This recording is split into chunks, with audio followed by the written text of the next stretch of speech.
Balance ton sport.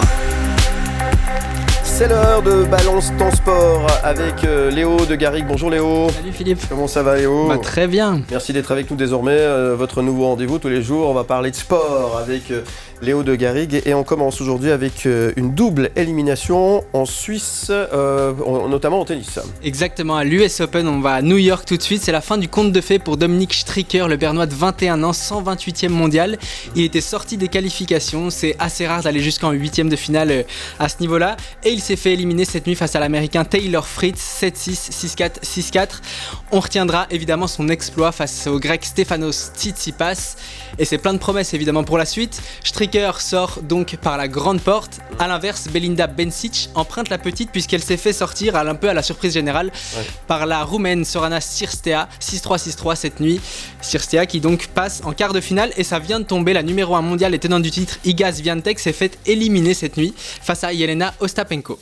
C'est bien. Philippe, pour le tennis, on passe maintenant au foot avec en Super League les Young Boys qui assurent pendant que Bâle sauve les meubles. Exactement, le parc Saint-Jacques s'est levé tel un seul homme. Imaginez, on joue la 95e minute, Bâle est mené 2-1 par Zurich et est en position de lanterne rouge, donc dernière du classement. Gabriel Siga, 18 ans, entré en cours de jeu, déboule pour arracher le match nul. Et la conséquence de ça, c'est que Bâle est finalement 9e du classement, tandis que Zurich reste leader. Dans le même temps, les Young Boys, champions en titre, ont gagné de justesse sur la pelouse du Servette grâce à un but de Lucas Lacomi dès la 2e minute. Servette qui ne s'est donc pas remis de sa déroute la semaine dernière à Yverdon, défaite 4-1. Et puis on parle un petit peu de Formule 1, un homme roule sans aucune concurrence. Oui, Max Verstappen ne roule pas face au pilote, mais face au record, puisque sur le mythique circuit de Monza en Italie, le Néerlandais a coiffé les Ferrari. Il partait pourtant derrière Carlos Sainz, au volant d'une Ferrari justement, qu'il a fini par doubler au 15e tour, puis il a fini toute la course, il a passé toute la course en tête.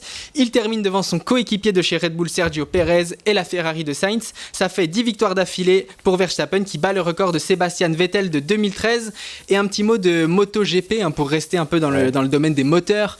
Grosse frayeur pour le champion du monde Francesco Bagnaia qui s'est fait très peur au départ du Grand Prix de Catalogne. C'était hier. On est à la sortie du deuxième virage. L'Italien part devant, c'est lui le plus rapide. Il fait un soleil et se retrouve au sol, allongé par terre. Donc première déjà grosse frayeur. Puis une fois allongé, un autre pilote, Brad Binder, lui roule sur les jambes. On est à plus de 100 km/h.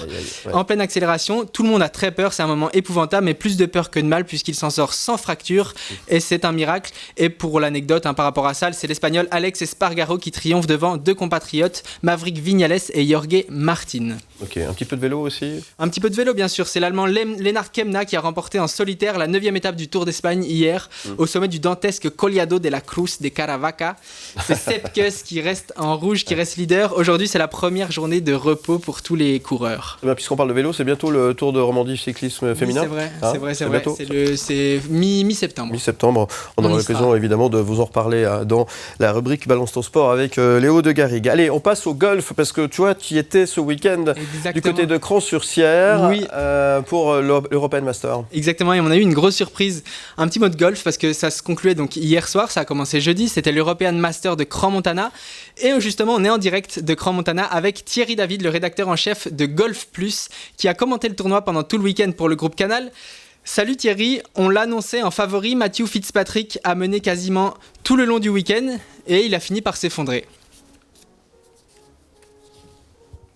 Oui, effectivement, Matthew Fitzpatrick était le grand favori logique de ce tournoi parce que c'est tout simplement le meilleur joueur au classement mondial qui était présent cette semaine à Cran-sur-Sierre. Il avait un statut à faire respecter et puis surtout, il était double vainqueur de l'épreuve 2017-2018 et tout le monde s'attendait à le voir lever le trophée en cette fin de week-end. Et malheureusement pour lui, ça ne s'est pas passé exactement comme il l'aurait souhaité. C'est le jeune Ludwig Åberg. Il est passé pro il y a 3 mois seulement, ce jeune Suédois. Tout le monde en parle comme une météorite. On l'annonce même comme futur choix du capitaine en équipe européenne de Ryder Cup. Et c'est donc Ludwig Åberg qui, au profit de 4 birdies sur les 5 derniers trous, a fini par lever le trophée. Il faut noter quand même que dans le même temps, Fitzpatrick, lui, s'est complètement effondré sur les derniers trous de ce parcours. Résultat final, la victoire de Ludwig Åberg devant un autre Suédois, Alexander Björk. À noter également, côté suisse, que 2 joueurs suisses avaient passé le cut, ils étaient là ce week-end. Jérémy Freiberghaus qui termine à la 73e place. Et puis le jeune Googler qui lui termine à la 57e place de ce tournoi ici à Cran-sur-Sierre. Thierry, dans moins d'un mois, c'est la Ryder Cup, ce tournoi qui oppose l'Europe aux États-Unis, qui est un peu le Graal pour les joueurs de golf, auquel tout joueur rêve de participer. Le tournoi de Cran, c'était le dernier avant que la liste définitive des participants soit établie. On la connaîtra dans l'après-midi. Tous jouaient donc à Cran, notamment pour la dernière place dans le clan européen. Est-ce qu'on y voit plus clair après ce tournoi ?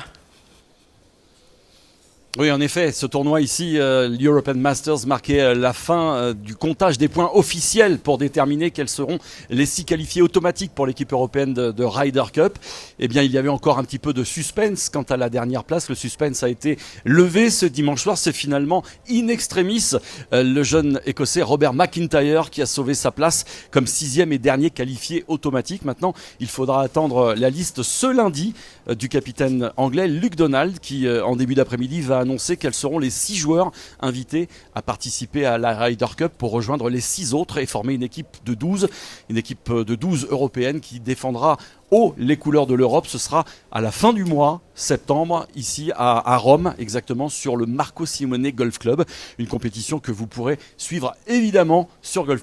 Merci Thierry David et merci Léo de Garrigue. En tout cas, il y a du soleil à Cran-sur-Sierre. C'est très beau ce week-end. Et c'était effectivement un beau moment. Alors, le golf, oui, c'est une véritable passion maintenant pour Léo de Garrigue, on peut le dire. Oui, c'est magnifique. Le golf de Cran, le parcours est magnifique. Bon, très bien. En tout cas, merci beaucoup pour cette page sport. On va se retrouver désormais tous les jours pour faire le point avec Balance ton sport. Demain, on parle de voile, c'est ça ? On parle de voile avec le trophée Bryce Kiff. On monte dans le Jura avec Corentin Aubert qui sera avec nous en plateau. Merci Léo de Garrigue. Merci.